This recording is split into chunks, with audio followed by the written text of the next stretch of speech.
that the Bible is the map which leads to God. And then we also know that Jesus Christ is the path which leads to God. If we find somebody to lead us to some destination and he hasn't been there, what's the use of asking him to take us there?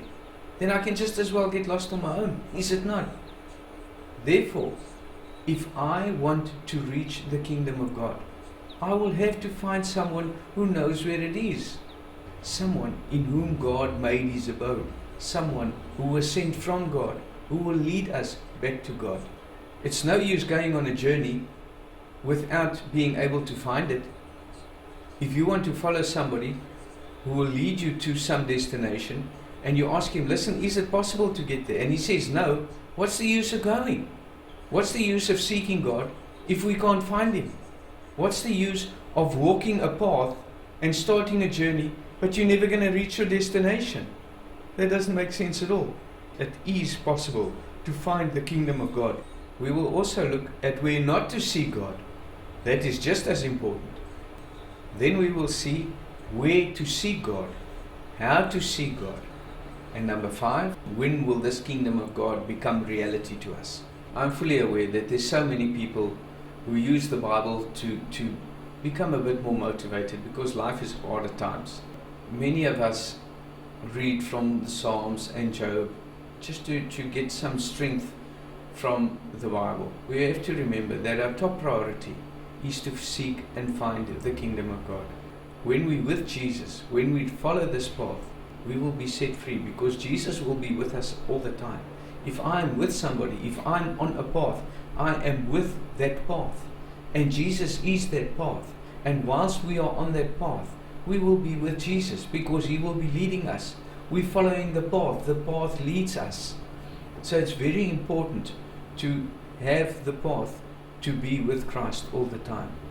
And it's not a physical path, obviously. When I want to reach some destination, I will find somebody who knows the path and who completed the path. In other words, that path will be written in his mind. He will be able to take me there. And that is why Jesus will lead us through somebody in whom he made his abode. It's not a physical path. Our first text is Matthew 6:33. Seek ye my kingdom and its righteousness, and all other things will be added unto thee. Therefore, God tells us to seek his kingdom. Is it possible to find the kingdom of God? Let us see what God says. Jeremiah 29:13 and Deuteronomy 4:29.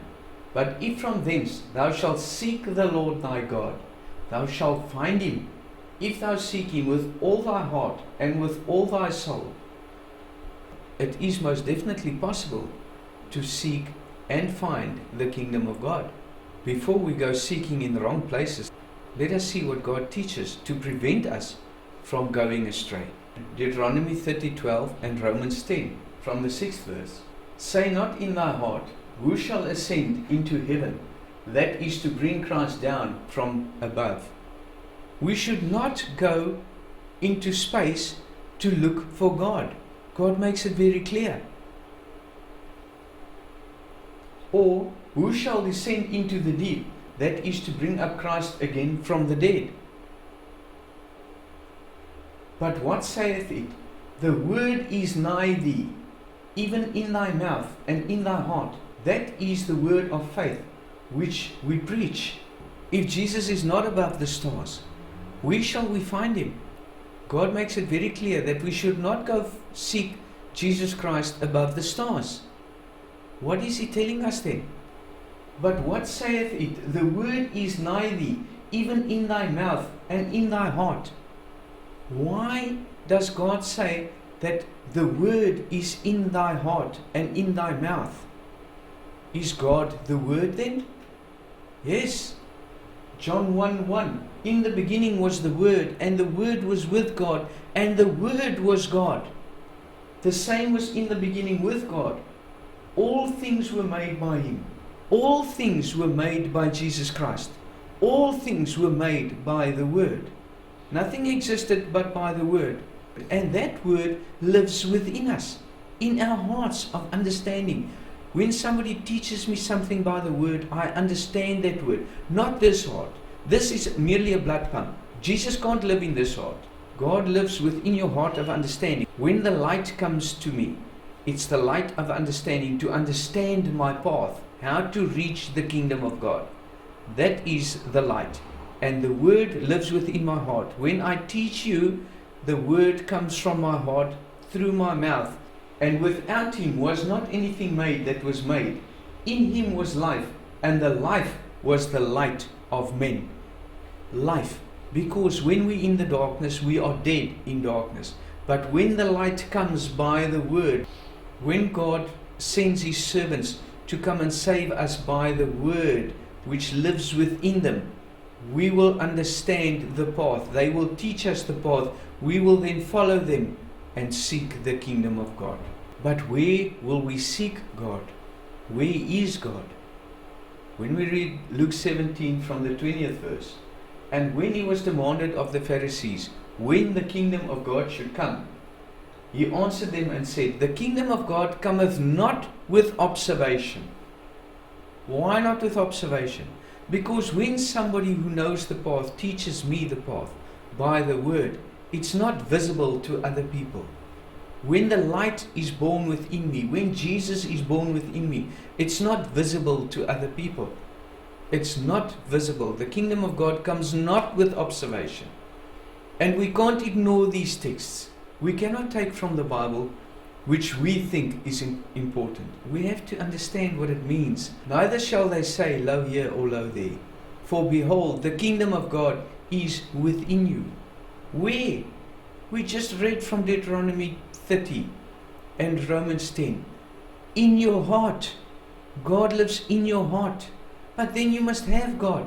You can't wait for God to come when he lives within your heart. Once he's come for you, you won't be waiting for him to come anymore. Therefore, that the kingdom of God comes not with observation, because God is spirit. God did not make his abode within everybody. That is why some are still in darkness and waiting for God to come, and the others who have found God have received God, and they are on the path which is Jesus Christ. You cannot wait for Jesus Christ if you are following Jesus Christ. But you cannot follow Jesus Christ if you are waiting for him to come. You can't follow somebody and be with somebody and somebody lives within you, but you're waiting for him to come. It's impossible. It doesn't make sense. Think what you are taught. When your preacher teaches you, listen to what he says and ask him, how can I be waiting for God to come if he lives within my heart? It's impossible. How can I wait for God if I am his temple? Let us read from 2 Corinthians 6 from the 16th verse. And what agreement hath the temple of God with idols? For ye are the temple of the living God, as God hath said, I will dwell in them and walk in them, and I will be their God, and they shall be my people. Doesn't this make it very clear that we are the temples of God? But the people who live in the darkness, are they also temples for God? No, they're not temples for God, because they are still waiting for God to come. And that is why Jesus said, when you receive one of my children, you receive me. They are waiting for us to bring the light to them, but they do not understand. They think of a physical God which will come on a physical cloud, which will be visible with a physical eye, which will never happen. Mark 9:37. Whosoever shall receive one of such children in my name receiveth me, and whosoever shall receiveth me receiveth not me, but him that sent me. But him that sent me. In other words, when we receive one of God's children in whom he lives, who knows the path, we receive Jesus. Why? Because now we received the path. This person knows the path. He is one of Jesus' children. This person will then lead us to the kingdom of God, because he has found the kingdom of God. And that is how simple it is. God bless you.